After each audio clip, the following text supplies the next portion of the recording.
Okay, are you able to see my screen now?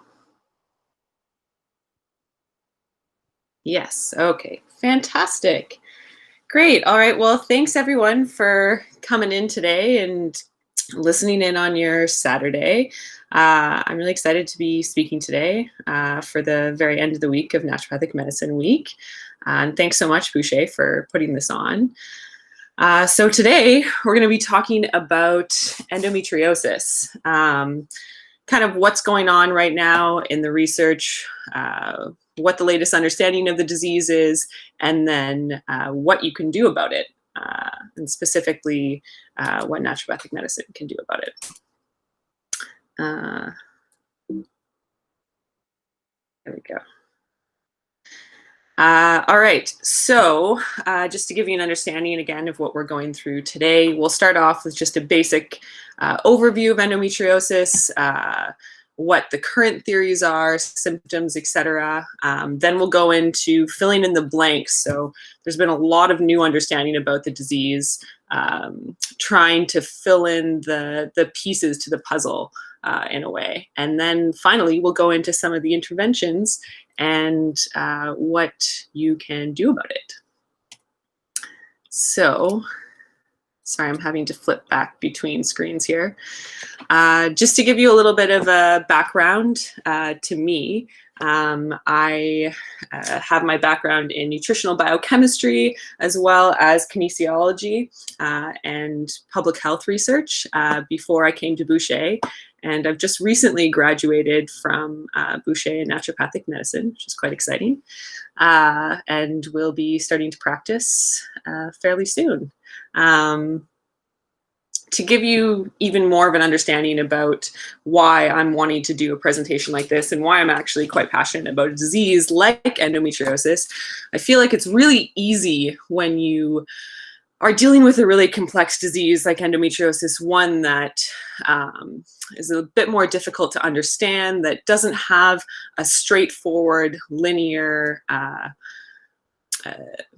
treatment plan to it. It's really easy for you as the patient to get a little bit lost in trying to understand which way you should approach it, trying to make sure that your voice is heard and what's actually important for you as the patient, and essentially trying to figure out how to manage a disease like this that's a bit more difficult. So what I'm going to try to do today is be able to explain it a bit more to you so that it becomes a bit easier for you to actually be involved in the journey or the process that it is to have a disease like endometriosis, and hopefully be able to give you a bit more information so that you feel like you have more of a voice to be able to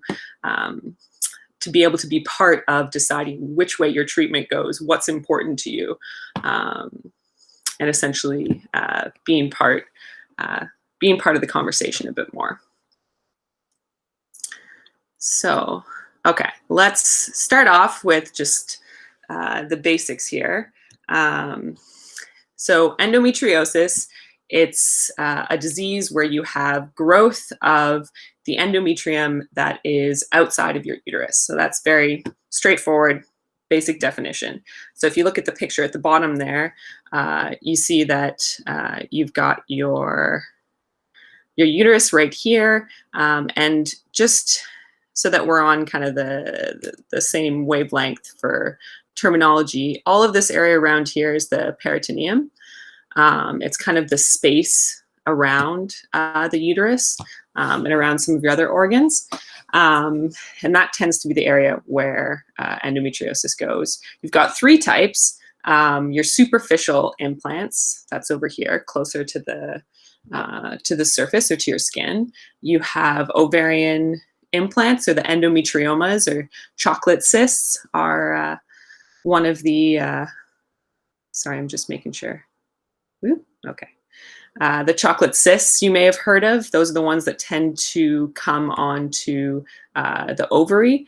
And then there's the deep infiltrating disease. And that can show up literally anywhere. So the common areas that you'll see that are on the colon, between the vaginal canal and the the rectum. So that's where some of the bowel symptoms come up.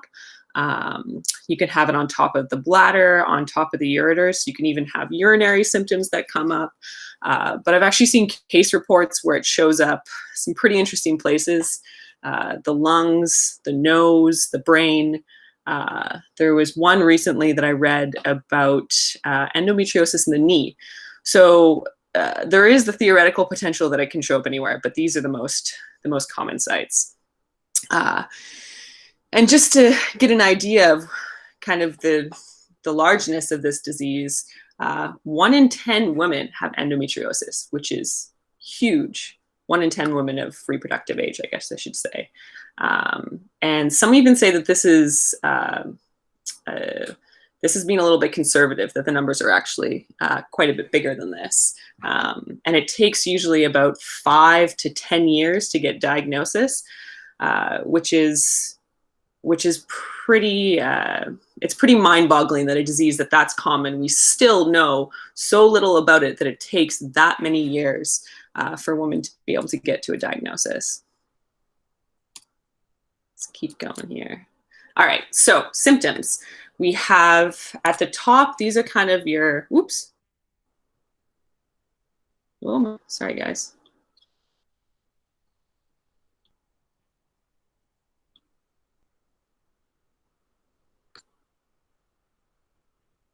There we go. Okay. The top, we have your standard symptoms when you think of endometriosis: pain or bleeding that's throughout the cycle, pain and ovulation. Of course, the pain tends to start as just occurring around the menstrual period, but then as the disease progresses, you actually pain throughout the entire month. Pain radiating down the legs, pain during intercourse, very heavy bleeding, and periods, spotting that's throughout the cycle, cycles that are not really regular. And then down below, there's a whole host of other symptoms that aren't, I guess, the standard symptoms in terms of what you think of in the uterus area, but there's still very common symptoms with endometriosis, which is the nausea, vomiting, bloating. IBS is extremely common with endometriosis. Urinary frequency or pain, if you remember back, you can have those lesions that are right on the bladder, so that can also be a symptom. Pain with your bowel movements, unexplained fertility, and fatigue. Those bottom two are a huge category in and of its own. The fatigue can be a massive component to the disease, and we'll talk about that a little bit later, but I don't think that's an underrated symptom. Also, the unexplained fertility is a really interesting one. I've just recently learned that that can be the single and only symptom that shows up with endometriosis. So some women have absolutely no symptoms except for the infertility. They call that silent endometriosis. That's not to say that every woman with endometriosis deals with infertility. It's really a case-by-case basis. Okay, so now to get into the current understanding of the disease. There are kind of a list of different theories, but I would say that these are the 3 most common and most well-known. So the first one is probably the one that you've heard of before. It tends to be the one that is most commonly spoken about. And I believe it's the oldest of all of the theories. So it's the idea of retrograde menstruation. So that's when you have blood that, instead of going down through from your uterus, down through the vaginal canal and out, like you would normally have in your menstrual cycle, for one reason or another, it's going back up. So back up the uterine cavity, out through the fallopian tubes and into that peritoneal cavity that we were speaking of before. So that's the cavity that's around the uterus.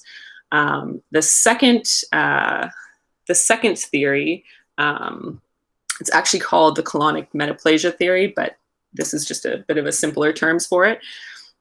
I was calling it the changing cell type theory. So that's when you have your normal cell, say for example, you have endometriosis that's on your colon. So your normal cell there is maybe just like a tissue cell type, so an epithelial cell is what it's called. And for one reason or another, the environment around it or some sort of signaling makes that cell change into another type of cell, into an endometrial cell, and become that endometrial tissue for one reason or another. The third theory, the lymphatic spread, is really interesting because that theory is based around the idea that endometriosis could potentially spread in the same way that a cancer spreads. So it's going to be moving through your lymphatic system, which is it's kind of like the your immune system's version of your blood vessels. So it's just another way to transport different tissue around your body. But essentially, you could have cells that are moving through your body in the same way that a cancer does, and then deposit in different areas. So you'd have those endometrial tissues move around and then deposit. So these are the leading theories. There is, unfortunately, a lot of holes in these theories, a lot of things that it doesn't explain. Like why, when you have that little cell that's sitting, what makes it decide to change? You know, it's perfectly happy to exist there on your colon. What's changing it from that cell type into an endometrial tissue? Or in the case of the retrograde menstruation, why? Why is that particular blood turning into an endometrial deposit? So I'm not going to go through. I'm not going to go through all of the. Oh, I now see that this is blocking part of the presentation. Sorry, guys. Is that the case? It's blocking. I will move it all the way over here. I guess potentially I need to move this down. All right. Okay. Can you guys still see me here when I move that screen down? Yeah? Okay, thanks. Thanks, guys. Recognize some names on there. Let me know if you're having a problem seeing me here. Okay, so I'm not going to go through all of the theories, but because it's the most common and it's the one that is probably most recognized, just go through the idea of retrograde menstruation and why there are holes or potentially things that don't quite add up in the theory that make it seem like we need to have a better understanding. So retrograde menstruation, 90% of women actually have retrograde menstruation. So that's a huge number. And even I found some numbers that were higher than that. 95% of women have retrograde menstruation. That means the majority of women are actually having that happen, where the blood flows up and out through the fallopian tubes into that peritoneal cavity. But only 10% of women actually get endometriosis, which leads us to the question of why. Why is it that some women have that blood that come up and are able to clear it, and other women are not able to clear it, and that actually leads to endometriosis? And even further to that, why does some women get such severe disease and other women don't? And another question that I had when I first started studying was what makes the disease more severe in some people than other? Because we know that it doesn't matter how many particular implants you have, that doesn't necessarily correlate with how bad or how much the disease is actually going to affect your life, which at the end of the day, that's really the important bit, is how it's actually affecting you. So we've got some holes to the theories. How do we answer some of these questions? And that's what I'm going to start going through today. It's a great thing is that people are actually really trying to answer these questions. So what actually drives endometriosis? So we know that these cells somehow end up in the cavity, but what actually causes them to get there? What keeps your body from being able to take it away? So one really big thing that's come up quite a bit in the past little while is how your immune system is involved. There's actually a lot of talk now that endometriosis behaves a little bit like an autoimmune condition.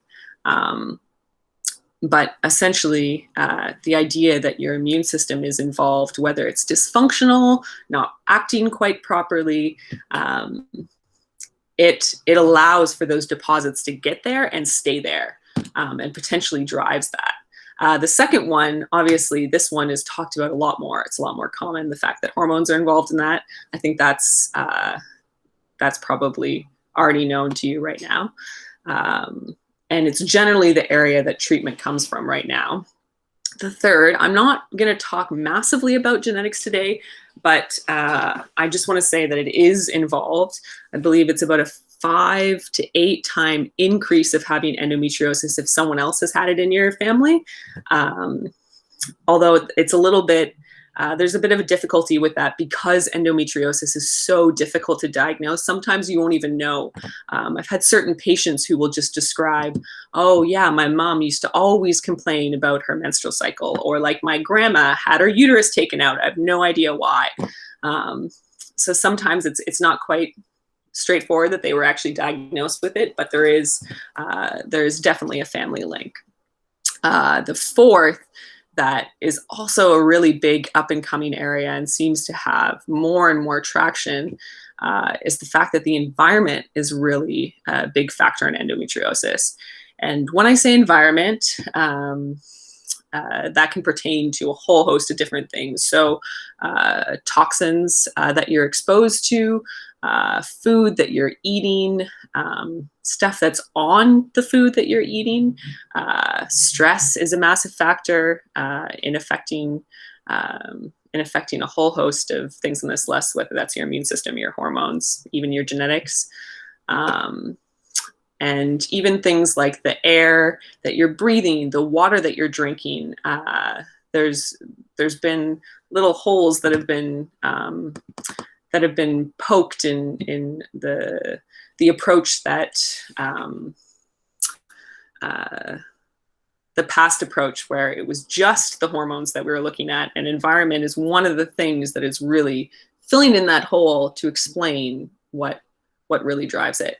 And the last one, which I guess is not really surprising, I feel like a lot of diseases have had this component to it in the last little while, is how the microbiome is involved. So that's the little bugs that live in us, the bugs that actually outnumber us, and are working almost like little puppet masters inside, driving things. And we'll get into that a little bit later, but I'm not just actually talking about your gut microbiome, which obviously the bugs that are in your intestine, but also the bugs that are in your uterus and how they might play a role. So, okay, let's get into the first one. I'm going to start with the one that I think is the easiest to understand and one that you've probably heard of before, and that's your hormones. So, how hormones are involved in the growth. I've got a little picture, little display here. Hopefully this works. Okay, so again, I think this one is probably more well known. You start off with a lot of estrogen. That seems to be clear across the board that women with endometriosis tend to have higher amounts of estrogen. What's interesting about this is that they don't always have high amounts in their entire body. Sometimes it's only that cavity that they have high amounts of estrogen in. So there's something in that environment that is causing the higher estrogen amounts, which we will also get to. Okay, so where does that estrogen come from? It's all converted from steroid hormones, which are essentially a type of fat-based hormone, but most of them come from androgens like testosterone.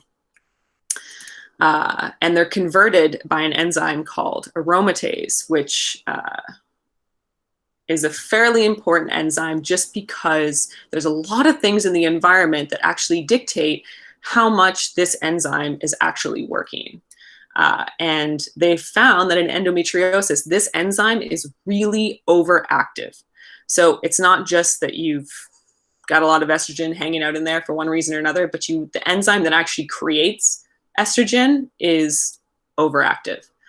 Estrogen itself leads to growth of the endometrium, more deep lesions, and more pain overall. So how does progesterone fit into this? Progesterone generally acts to, it counteracts estrogen. So it kind of stops the activity of estrogen. Get a nice X on there. So in an ideal world, we would be stopping all of this, the growth of endometrium, growth of deep lesions, more pain with our progesterone. Unfortunately, in endometriosis, what happens is progesterone resistance. And progesterone resistance is when you might have progesterone that's, you know, hanging out in that cavity, but when it goes to do its function in the way that hormones do their function, they bind into a receptor, and then something happens based on that. Or in this case, estrogen is blocked based on that. For some reason in endometriosis, progesterone is not able to bind to those receptors. And so it's not able to do its activity. All right, so we've talked about the hormones, but some of the more interesting stuff right now and what's kind of new is how your immune system is involved in endometriosis. And this starts to answer the question of why? Why does it happen to certain people? And what's actually going on in that cavity that makes that particular area act differently and create those endometrial deposits and create the pain and create the infertility, essentially create all of the problems with endometriosis. So the immune system is a big part of this. So I'm not going to go through all of these specifically. I know it probably just looks like a lot of jargon to those people who haven't seen these before, but I'll just try to highlight a couple things. So one, when you're looking at in that particular cavity, because when I'm talking about this, I'm talking about the area around those endometrial deposits, essentially. You see far more inflammatory cells. Tumor necrosis factor alpha is one of them, interleukin-1, prostaglandins. I'm just saying those because they're going to come up again. You see a lot of mast cells. Mast cells are essentially the cells that you'd have released if you had an allergy response or something like hay fever or an allergy to a food. That's mast cells are one of the things that's released with that.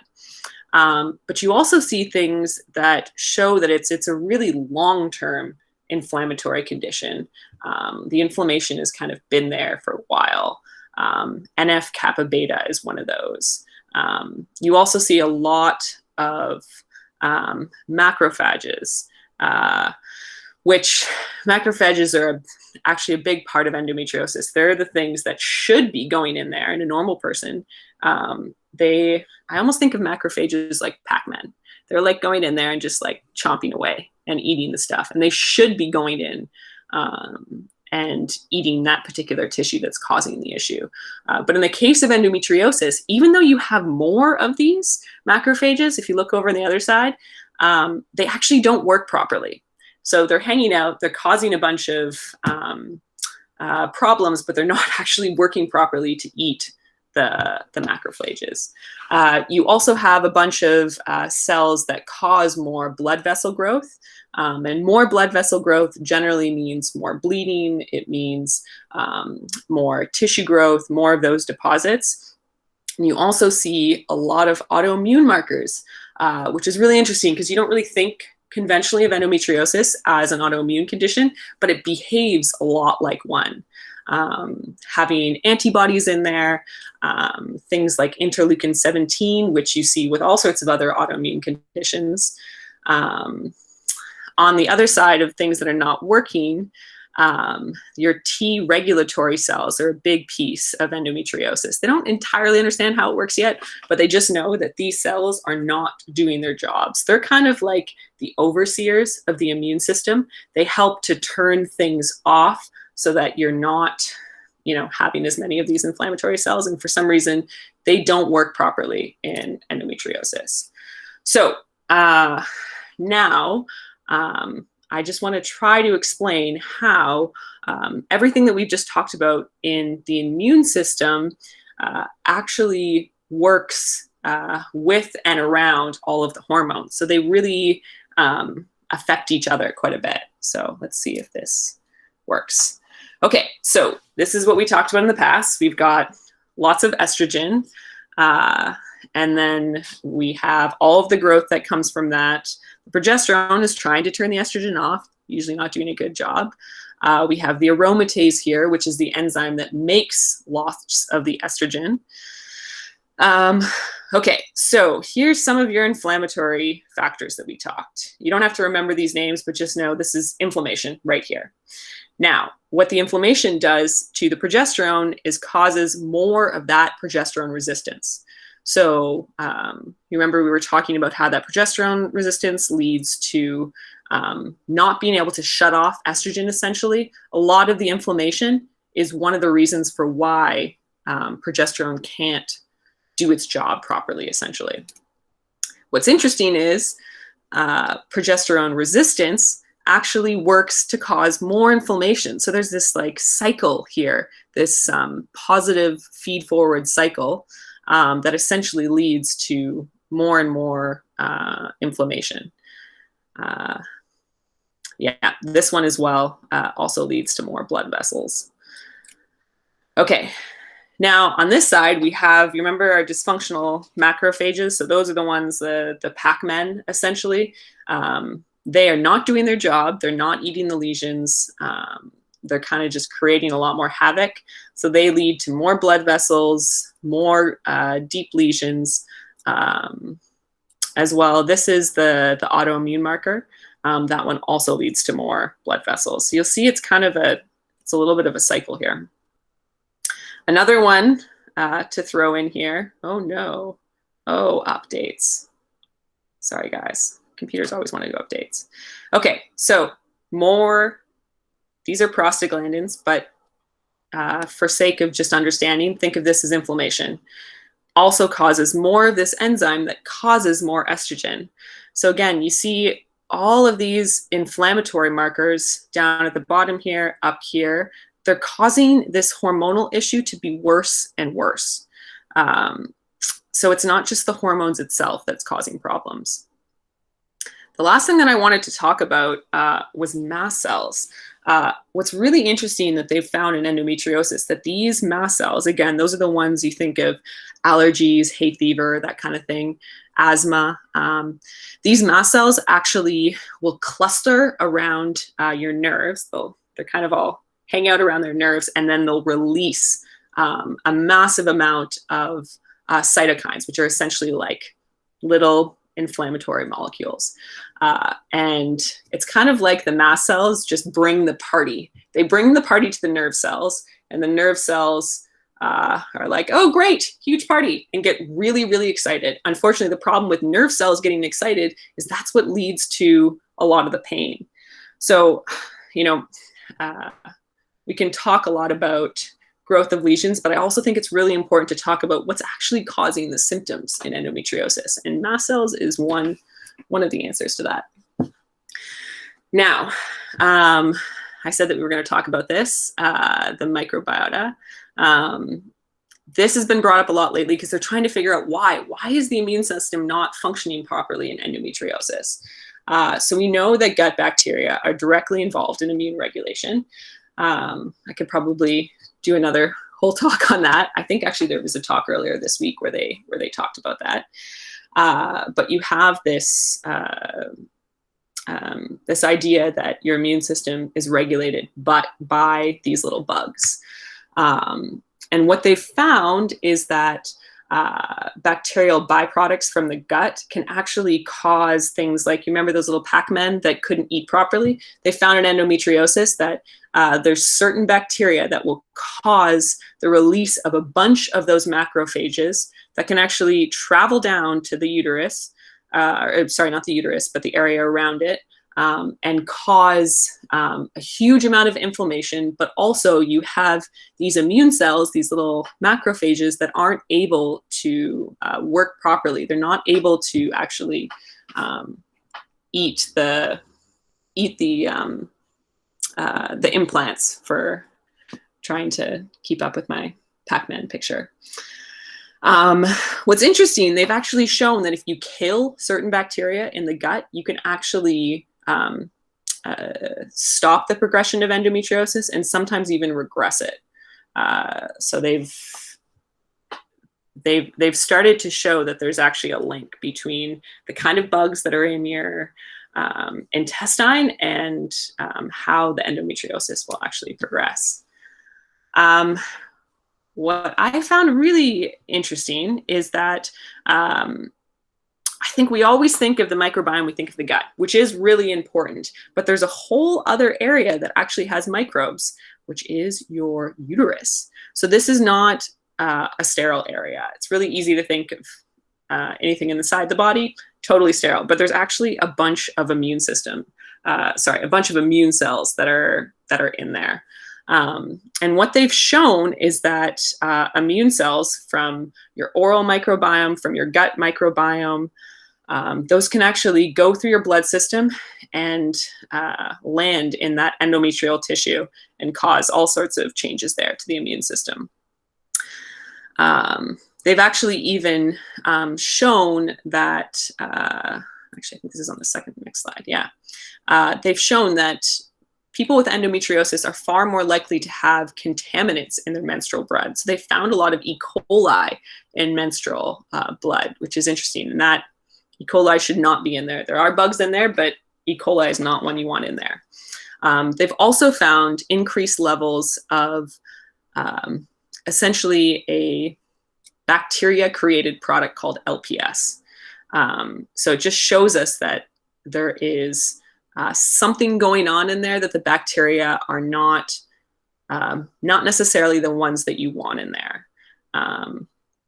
Even showing that they have subclinical infections in women with endometriosis. That means they don't show any signs of infection, but when you actually go in there and you test the uterus, the tissue in there, they actually find that there's bacteria that shouldn't be in there. And even in animal models, that bacterial byproduct that I was talking about, the LPS, it can actually induce endometriosis. If you give enough of that bacterial byproduct to a woman, you can actually create endometriosis. All right, so now getting into the environmental components. So dioxin is a persistent organic pollutant. It's a byproduct of agricultural pesticides. And it was actually, I believe it was outlawed in Canada in the early 2000s. However, it has a super long half-life. It can exist in the ground for a really long time, which means that unfortunately, we're still getting exposure to it. And they've shown that exposure to this particular toxin, this dioxin, increases your risk of endometriosis in a way that the more dioxin you have, the higher your risk is, and the worse your endometriosis potentially is, which is interesting. It's not just about having the disease itself, but the more exposure that you get to dioxin, the more pain you have, the more implants you have, and the greater potential even for infertility. So how are they doing that? We've kind of talked about before that there's an immune dysfunction in endometriosis. That's kind of been well established. Dioxin could be one of the reasons why your immune system is not functioning properly. Dioxin also is another thing that leads to the progesterone resistance. And they've actually shown that if you're exposed to dioxin before you're even born, so in utero, you are more likely to have progesterone resistance and more likely to have endometriosis. And they've even implicated the exposure to dioxin to risk of having a pregnancy loss. So I think by now, hopefully, I've shown you that endometriosis is not just one thing. It's really a multitude of different factors that are all kind of playing in together, and what I call leading to the perfect storm of what creates endometriosis. So you have your immune dysfunction, you have bacteria that are potentially causing your immune system to not function as well. You have your environment, such as the dioxin exposure, all leading to potentially creating these lesions, symptoms in endometriosis. So just a current discussion about current treatment. They did a really big study to essentially figure out how women with endometriosis currently feel about their treatment. What they found was 50% of women taking hormonal treatment or having surgical treatment are satisfied. 25% of women have no pain relief from hormonal treatment or surgery. 5 to 16% of women stop treatment due to adverse effects, and upwards of 5 to 60% of women still have pain at the end of the treatment. So what's this, what's all of this saying to us? I think it's really showing that the current treatment is not enough. There's great things about the current treatment, but it's really not servicing women fully in terms of what their goals are, what they want to be able to do. The fact that most treatments right now suppress your hormones, meaning for women who are wanting to get pregnant, a lot of the treatments don't qualify to them. A lot of women have such bad side effects that they're not able to actually continue with the treatment. All of this means is we need more answers. We need other approaches. And the great thing in the current research, they keep saying that. They really want other answers. Which is, I'm really happy that that's the way that things are shifting.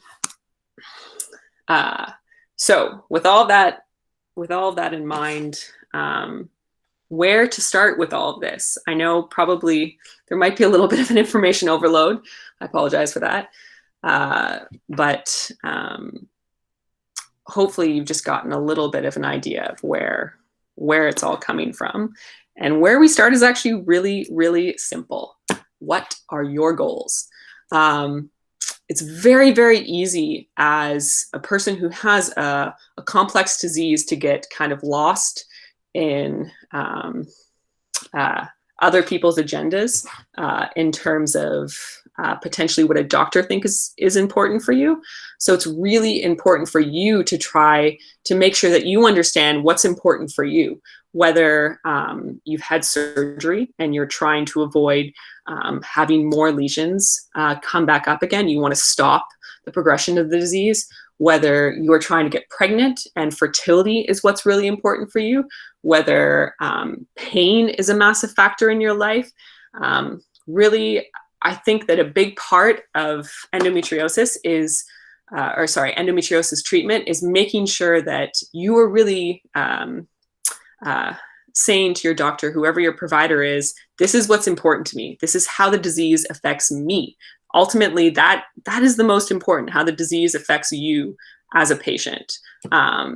Thankfully, this is another thing that's really come up. They're talking a lot more about the fact that treatment should be patient-centered. This is always something I loved about naturopathic medicine, and I'm so happy to see that conventional care is also talking about how important that is. So these are a couple treatment goals. The first one, I think, again, really important, identify and target your specific treatment goals. So how is endometriosis affecting your life? Then going from there, really optimizing your environment, supporting the immune system, mitigating the oxidative damage and inflammation that we've talked about, ultimately improving your quality of life. So it's, again, however the disease is affecting you. Okay, so some dietary considerations for endometriosis. Sorry, I'm using two computers so I can still see my notes. Okay, I'm going to start on the left because that one is very straightforward and actually has the best evidence with endometriosis. Lots of green vegetables. I know it's really, really simple, but it actually, I believe it increased, yeah, the lowest group of intake of vegetables compared to the highest group of intake of vegetables increased your risk of endometriosis by 75%. So that's pretty significant. That's a relative risk. So it's relative to how high your risk was before, but pretty big difference. So making sure lots of green vegetables. Fiber is another part that they have researched quite a bit. There's a little bit of debate with that one. So it seems like it kind of depends which type of fiber. Flaxseed, I think, is a great one for endometriosis, just because it helps to regulate estrogen levels as well. Fats are another really interesting thing. It really seems to depend on the type of fat and the amount. Overall, decreasing trans fat seems to be quite important. Let's see, yeah.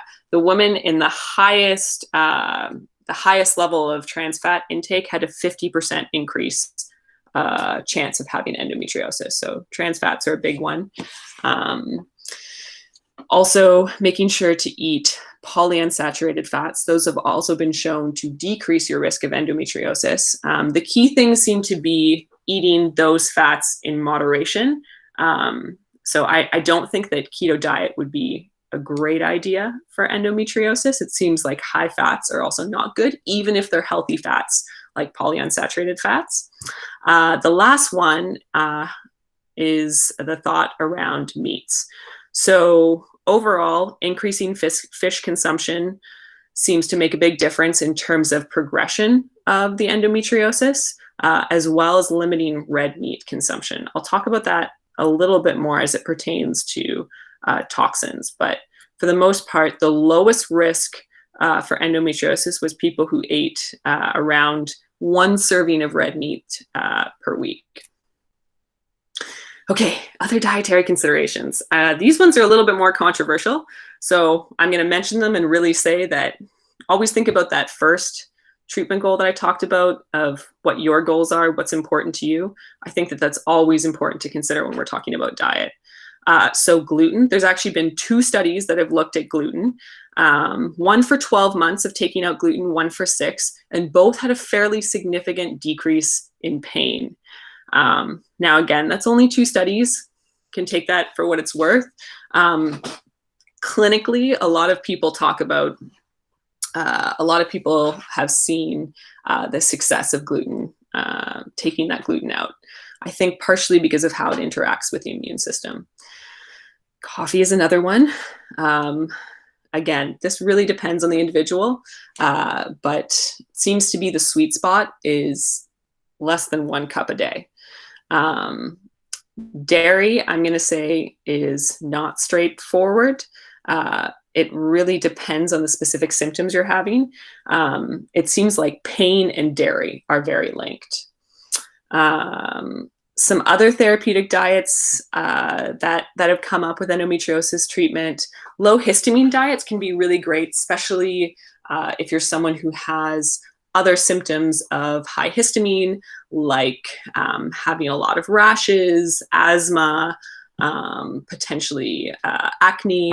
All of those might show that you have higher histamine levels in your body. If you're struggling from IBS, FODMAPs is one that's considered. If you have a big issue with continuing to develop cysts or endometriomas, then making sure that your sugars are in check with a low glycemic diet can be very helpful.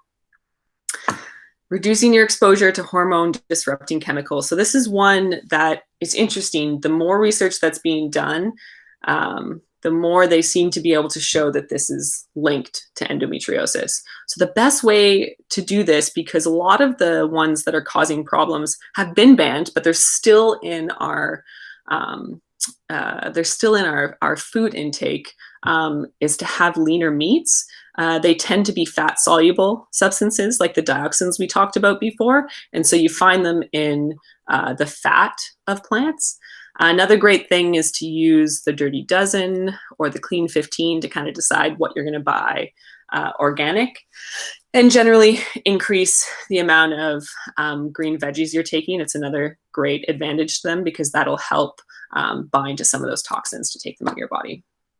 Okay, so I'm going to try to, yes, I have to keep going. I'm going to try to not take too much time on this slide because I actually think that each of these could probably be a whole long talk among themselves.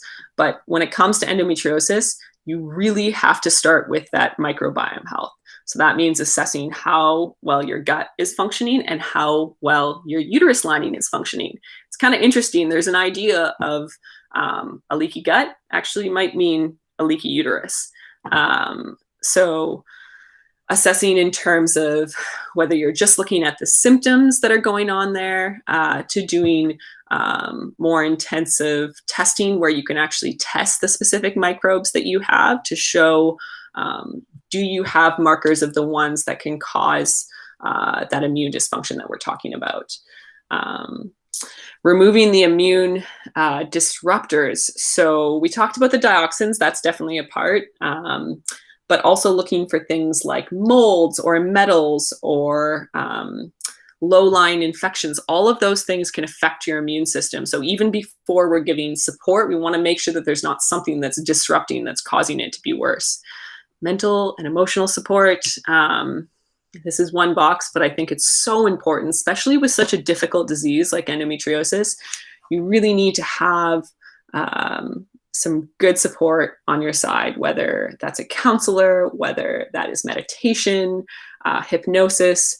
Actually, all of those have had research on them with endometriosis. I think it's really important to find the one that connects with you. The last one that I guess less today, it was nicer yesterday, looking at your vitamin D status. Vitamin D has an inverse relationship with endometriosis. So the lowest levels of vitamin D were associated with a much higher risk of not just endometriosis, but the progression of endometriosis. So this could be really important if you've had the surgery or if you're coming off of hormones and you're wanting to stop the forward progression of the disease. Thankfully, it's pretty easy to test your vitamin D status to figure out where it is so you can decide on how much supplementation. Okay, so now some more fun stuff. I call these the triple hitters because they kind of do a little of everything, and that's kind of the magic of some of the naturopathic medicine therapies. They're anti-inflammatory, they regulate your immune system, they're antioxidants, so they can hit things from a lot of different angles. Resveratrol, the first one, is really great at inhibiting some of the oxidative and inflammatory damage, which really helps to decrease pain. It can also prevent and slow the progression of endometriosis. It actually works. It works to help the body identify those lesions and eat them a little bit better. It's also a really good one if you're in the process of working on the fertility, because it has such great research for fertility and supporting a good environment for that. The second one is zinc. There's actually been some theories that zinc deficiency can actually onset endometriosis. It's another one of the factors. What's interesting about zinc is it's if you see that diagram at the bottom there, it's involved in all three. It's involved in inflammation, oxidative stress, immunity. Let's see here. Yeah. What was interesting, I just wanted to make sure I got this right. They did a study where they looked at inside the cells of people who are successful with IVF, and they found that those that were more successful had higher zinc levels, and those that were less successful or didn't necessarily take had lower zinc levels. So that one I found particularly interesting. So it's another one where it can also help with fertility. The last one is melatonin. I think zinc and melatonin are also really great because they tend to be cheaper, easier to get. Whereas Resveratrol, you have to be really careful about the source that you get it from. And it does tend to be a little bit more expensive. But melatonin, again, cheap, easy to get. There's actually some great human studies that have shown it can reduce pain by 40%. And one of the ways that it does it, you remember we talked about the party that they bring to the nerve cells, which causes a lot of the pain. Melatonin can actually, it's kind of like I'd call it like the mother. It tells everyone to go home. So it stops the release of all of those cytokines that actually lead to more of that nerve excitation that causes the pain.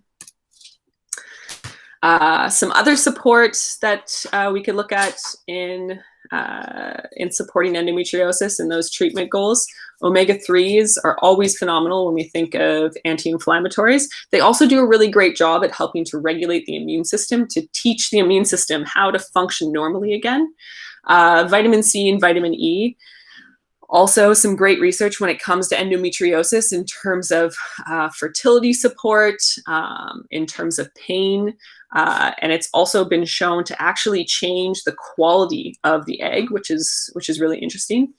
The last one, which is still a hormone, but it can have a really great role, especially at the beginning, if you're wanting to really cut down on pain and cut down on growth, is micronized progesterone, which is essentially a type of bioidentical progesterone. The great thing about this is it's actually a hormonal option that if you have the right practitioner who understands the dosing and how to give it, it could be utilized when you are trying to get pregnant, versus most hormones are suppressive.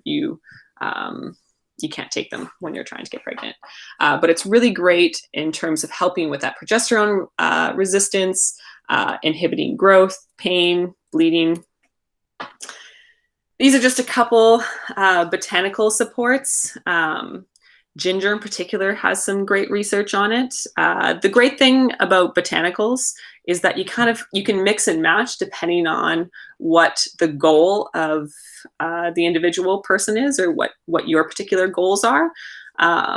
Shepherd's purse is really great at stopping bleeding. Feverfew is another really great one. Especially migraines are often associated with endometriosis, so that's a really great one if you have the migraines along with endometriosis. All right, we're right at the end. I haven't gone too over time. Just to give you a bit of a summary, I know that we've talked about a lot, hopefully not too much. Endometriosis is not just a hormonal condition. It's an immune-mediated chronic inflammatory condition. So there's more to it than just your hormones. It likely involves some sort of gut or uterine tract microbiome issue. They're not entirely sure what that is yet, but it seems to be involved in starting the process of endometriosis and making it and progressing the endometriosis. Treatments, really, the focus is, one, really know what's important to you, know how endometriosis affects your life, and focus on making sure that your practitioner understands that, so that your treatment is really centered around how endometriosis affects you. And then past that, helping to control inflammation, oxidative damage, and regulate your immune system. Yeah, lots and lots of references. Thanks so much, everyone, for listening.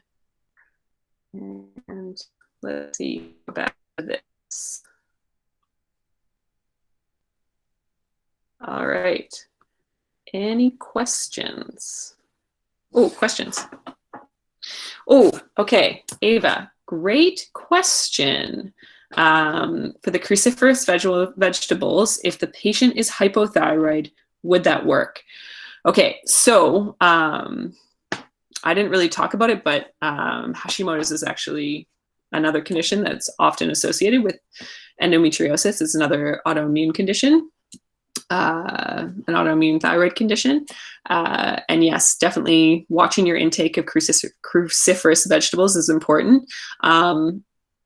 And just to give everyone a little bit of background, it's a compound called goiterogenic vegetables, or sorry, goiterogenics compounds that are in the cruciferous vegetables that can cause some not so nice effects for the vegetables. It would still work. What I would just advise with, well, what I would consider with hypothyroid patients would be to cook the cruciferous vegetables. They found that you can decrease the goiterogenic compounds by something like 95% if you just cook the vegetables. So for hypothyroid patients, that just looks like making sure that you're cooking more of your vegetables than eating raw. And Angela. Oh, hi, Angela. What are some ways to start addressing the uterine dysbiosis? Start with gut health and general microbiome health. Yeah, so there is a link between the two. It's just starting to be researched, so I'd say that all of our understanding is not, I'd say it's not a full understanding yet. But they've found that the more LPS you have, which is that compound that's released from the microbiome, the more potential damage in the lining of the uterine wall there is. So a lot of the things that you do for the gut health, you can also do for the uterus. There also is some testing that you can do to the uterine microbiome to see if there's any kind of underlying infections. But I would say generally, the things that you do for your gut microbiome, you also do for your uterine microbiome. Both of them are mucous membranes. So the more that you make that mucous membrane healthy, the better the environment that you're in there. Yeah. Any other questions for me? All right. I think that is it for now. Thanks everyone so much for coming today. I know that was a lot of information, so please feel free to reach out afterwards if you have any questions. And otherwise, I hope you enjoy your Saturday. All right, thanks, Jessalyn, and thanks again, everyone, for attending and helping us celebrate Naturopathic Medicine Week. If you do have any specific questions after the webinar, I will be sending a recording, and you can feel free to reply to that email. So thanks again. Have a great rest of your weekend. Thanks so much.